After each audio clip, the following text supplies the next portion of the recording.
वैशाख 11 गते 11 बजे प्रधानमन्त्री केपी शर्मा ओलीबाट उद्घाटन गर्ने तयारी छ। भूकम्पले भत्काएको संरचना पुनर्निर्माण भए पनि अन्य केही संरचना निर्माणको काम सम्पन्न नभएकाले तत्काल सर्वसाधारणका लागि खुला हुने छैन। विक्रम सम्वत 2072 को विनाशकारी भूकम्पबाट धरहरा लगायत ऐतिहासिक सम्पदा ध्वस्त भएका थिए। भूकम्प गएको 3 वर्षपछि मात्रै यस सम्पदाको पुनर्निर्माणको कामले गति लिएको थियो। गोर्खा भूकम्पले ढलेको धरहरा पुनर्निर्माणको प्रधानमन्त्री ओलीले नै विधिवत रूपमा 2075 पुस 12 गते शिलान्यास गर्नु भएको थियो। यसरी शिलान्यास भएको धरहराको पुनर्निर्माणका लागि ठेक्का पाएको रमन जेआईसीटी जेबीले कोभिडको पनि ख्याल नगरी दिन रात काम गर्नुको परिणतिले नै आज धरहरा ठडिएको हो। हेरौं यो रिपोर्ट।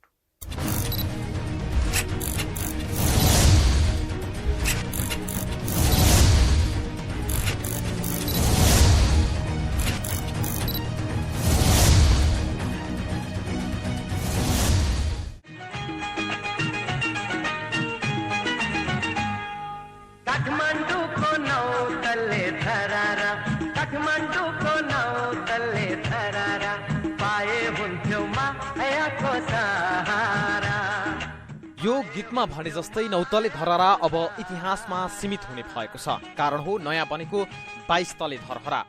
निर्माणको अन्तिम चरणमा रहेको आधुनिक धरहरा 9 तले होइन 22 तलाको हुनेछ। यति बेला 200 जना भन्दा बढी मजदुर नयाँ धरहरालाई अन्तिम स्वरूप दिन खटिएका छन्। 2072 साल वैशाख 12 गते आएको विनाशकारी भूकम्पले क्षतिग्रस्त भएको धरहराको छोपिराखेको ठुटोसँगै नयाँ धरहरा निर्माण भइरहेको छ।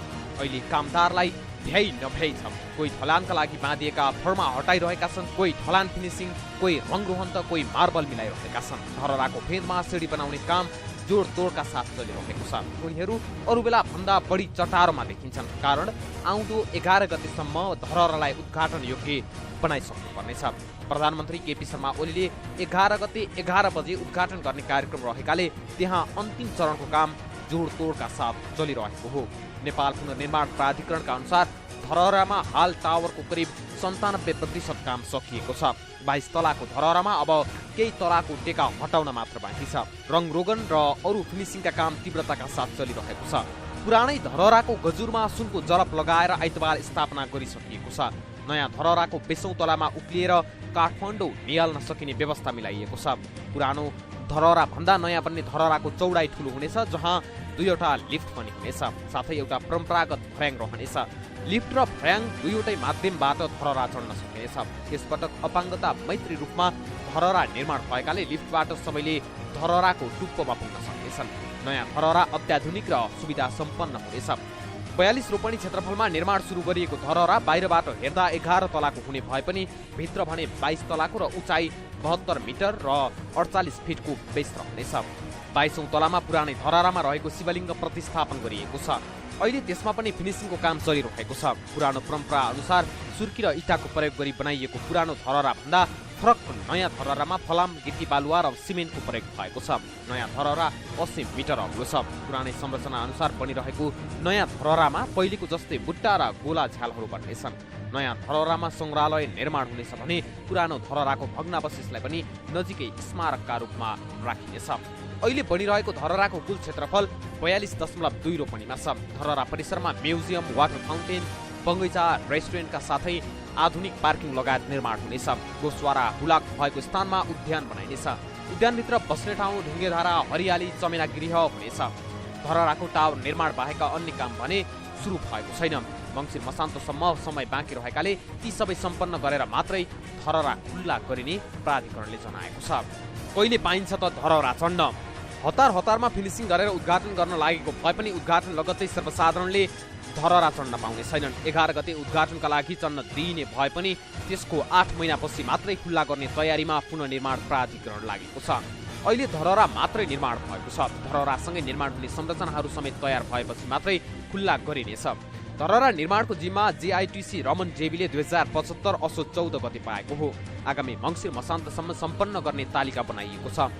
अहिले वैशाखको 11 गते हाम्रो सामान्य प्रधानमन्त्रीज्यूबाट उद्घाटनको कार्यक्रम भयो र त्यही अनुरूप हामी च्यालेन्जका साथ 24 घण्टा हामी सबै मेन पावरहरू लगाएर हाम्रो 2 शिफ्ट पुरा चाहिँ चुनौतीका साथ हामी यो सबै च्यालेन्जलाई स्वीकार गर्दै हामीले सफल हुने धरहरा कमसेकम उद्घाटन गराउनमा हामी सफल हुने भयो। कामको क्रममा अब आइजे होल भन्ने हो भने 60% 60-61% काम सम्पन्न भएको छ।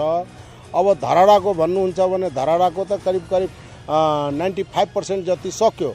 अब तल अलिकति बेसमेन्टमा रहल पहल कामहरू छ, त्यसलाई बिस्तारै अब डिजाइनको कारण यताउता अलिकति मिलाउँदैछौँ। यो द्रुत गतिमा अरू बाँकी कामहरू हामी डे शिफ्ट नाइट शिफ्ट दुइटै गरेर यो पुससम्म सकाउने टार्गेट लिए। अहिलेसम्म करिब मोबिलाइजेसन सहित 2 अर्ब 10 करोड रुपियाँ खर्च भइसकेको छ। आयोजना 3 अर्ब 48 करोड रुपियाँमा निर्माण सक्ने गरी सम्झौता भएको हो। यसअघि 11 तले धरहरा विक्रम सम्वत 1990 को भूकम्पको कारण क्षतिग्रस्त भएपछि 9 तलामा सीमित भएको थियो। सो ऐतिहासिक धरहरा सन् 1832 मा भीमसेन थापाले निर्माण गरेका थिए। आगामी 11 गते प्रधानमन्त्री केपी शर्मा ओलीबाट उद्घाटन लागेको नयाँ धरहराले भूकम्प पछिको पुनर्निर्माणको उत्कृष्ट नमुनाका रूपमा समेत चिनिनेछ। धरहराको इतिहास। धरहरा नेपालको राजधानी काठमाडौँको सुन्दरामाई अवस्थित 9 तले स्तम्भ आकारको भवन हो। विक्रम सम्वत 1990 भन्दा पहिला यो 11 तलाको थियो। यसको बारदली 9 तलामा थियो। तर 1990 माघ 2 गते आएको महाभूकम्पको कारणले बारदली भन्दा माथिको 10 र 11 तला भत्किएको थियो र 9 तलामै सीमित भएको थियो। पुनः 2072 वैशाख 12 गते आएको 7.8 रेक्टरको महाभूकम्पले यो पूर्ण रूपले नष्ट भई इतिहास बन्न गयो। धरहराको निर्माण विक्रम सम्वत 1882 सालमा तत्कालीन प्रधानमन्त्री भीमसेन थापाले निर्माण गर्न लगाएका थिए। उनले यसको निर्माण महारानी त्रिपुरा सुन्दरी देवीको सम्झना स्वरूप गर्न लगाएका थिए। भीमसेन थापा प्रधानमन्त्री भएको बेलामा निर्माण गरिएकाले धरहरालाई भीमसेन स्तम्भ पनि भनिन्छ। सामाजिक तथा प्रशासनिक सूचना र जानकारी दिन तथा भेला गराउन पहिले धरहराको टुप्पोबाट बेगुल बजाउने गरिन्थ्यो। बेगुल बजेको सुनेपछि जङ्गी निजामती कर्मचारीहरू कोतमा वा टुणीखेलमा जम्मा हुनु अनिवार्य थियो। 1990 सालमा भत्किएको धरहरालाई 2 वर्षपछि तत्कालीन प्रधानमन्त्री जुद्ध शमशेर जवराले साबिक बमोजिम 9 तला नै कायम गरी पुनर्निर्माण गरेका थिए। पुनः विक्रम सम्वत 2072 को महाभूकम्प आउँदा धरहराको 7औं तलामा बारदली थियो। धरहराको उचाइ 61.88 मिटर अर्थात् 230 फिट थियो। धरहराभित्र 213 सिँढी र बाहिर 25 सिँढी थिए। धरहराको 188 सिँढी उक्लिएपछि बारदली आउँथ्यो। बारदलीबाट काठमाडौँ उपत्यकाको अधिकांश भाग सजिलैसँग देखिन्थ्यो। धरहराको सबैभन्दा माथिल्लो भागमा शिवलिङ्ग थियो। टुप्पोमा गजिर रहेको ऐतिहासिक स्मारक धरहरा धार्मिक तथा पर्यटकीय दृष्टिले समेत महत्त्वपूर्ण मानिन्थ्यो। धरहराको निर्माण मुगल शैलीमा गरिएको थियो भने वरिपरिको पर्खाल पनि सोही शैलीमा निर्माण गरिएको थियो। धरहराको निर्माण इँटा र वज्र अर्थात् सुर्की, चुन, बाँस र चाकुको मिश्रणबाट गरिएको थियो।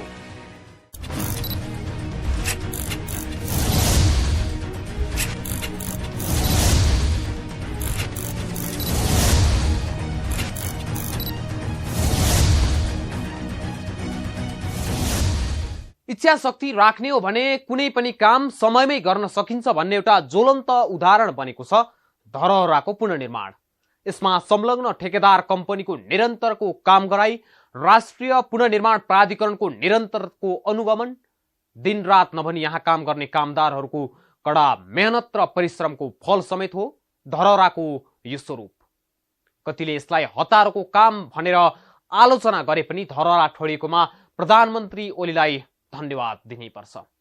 यी लगायत धरहरा निर्माणमा के कति खर्च भयो, कहिलेसम्म धरहरा सुन्दारा, यहाँको पार्किङ लगायतका संरचना निर्माण सम्पन्न भएर सर्वसाधारणलाई धरहरा हेर्ने मौका मिल्छ त?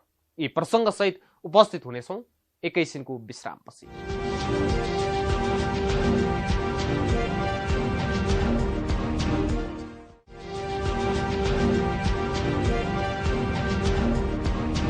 विश्रामपछि स्वागत छ फोकस न्यूजमा। दर्शकवृन्द, अब धरहराको 22 तलामा सरर लिफ्ट चढेर केही सेकेन्डमै पुग्न सकिनेछ।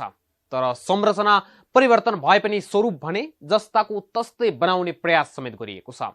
छिट्टै धरहराले सबैको मन त जित्ने नै छ, त्यसमा पनि यहाँ हेर्न र सेल्फी खिच्न आउनेहरूको संख्या पनि निकै बढ्ने नै छ। धरहरा पुनर्निर्माणको जिम्मा पाएको रमन जेआईसीटी जेबीले के कस्ता समस्या सामना गर्नु पर्यो, हालसम्म कति प्रतिशत काम सकियो, कहिले सरकारलाई हस्तान्तरण हुन्छ त यी लगायतका विषयमा हामीले रमन कन्स्ट्रक्सनका प्रमुख रमन महतोसँग कुराकानी गरेका छौँ। प्रस्तुत छ उक्त कुराकानी। आजसम्म यहाँ धरहरा पुनर्निर्माण भएर यहाँसम्म आउँदाखेरि हामीले हेर्दाखेरि सफलता नै देखिएको छ। आहा नि धरहरा भन्न पाइएको छ। यो सुरुवातदेखि अहिलेसम्मको अवस्थालाई हजुरले कसरी सम्झनुहुन्छ? अब करिब 2.5 वर्ष बित्यो होइन। यो हामीले कन्ट्र्याक्ट साइन गरेको डेटपछि अब यो विगत के अरे 2.5 वर्षमा भनौँ न, अब निकै नै च्यालेन्जेसहरू थियो। के अरे इनिसियली हामीले साइट पाएदेखिको अहिलेसम्म भनौँ न, हालसम्म पनि अब टेक्निकल च्यालेन्जेसहरूदेखि लिएर सोसियल च्यालेन्जेस होइन र अरू कन्ट्र्याक्टको अब भनौँ न यहाँ धेरै कुराहरू अब के अरे डिजाइनहरू चेन्ज भयो, यहाँको के अरे अब लोकेसनहरू चेन्ज भयो, बिल्डिङको लेआउटहरू चेन्ज भयो होइन, अब फाउन्डेसनको ड्रइङहरू चेन्ज भयो। अब त्यो सबै अब यो काम गर्ने क्रममा अब यो आउने बाधा अडचनहरू त हामीले पार गर्दै जानु पर्यो होइन। र यो लास्ट 2 इयर्समा चाहिँ हामीले करिब अलमोस्ट एभ्री डे नै 24 आवर्सै काम गऱ्यौँ। कोभिडमा अलिकति डिस्टर्बेन्स भयो। अब इनिसियल स्टेजमा हामीले अब साइट यहाँ पाएपछि यहाँ करिब 3 to 4 months 3 महिना त हामीले करिब पुस 12 के अरे हाम्रो यो के अरे पुसमा जुन शिलान्यास भयो, त्यो शिलान्यास हुँदासम्म पनि हामीले शिलान्यासको 1 दिन अगाडि मात्रै यो हामीले चाहिँ कम्पाउन्डलाई सिल गर्न पायौँ। पब्लिकहरूलाई मैले भनौँ न के अरे पब्लिकहरू चाहिँ अब हामीले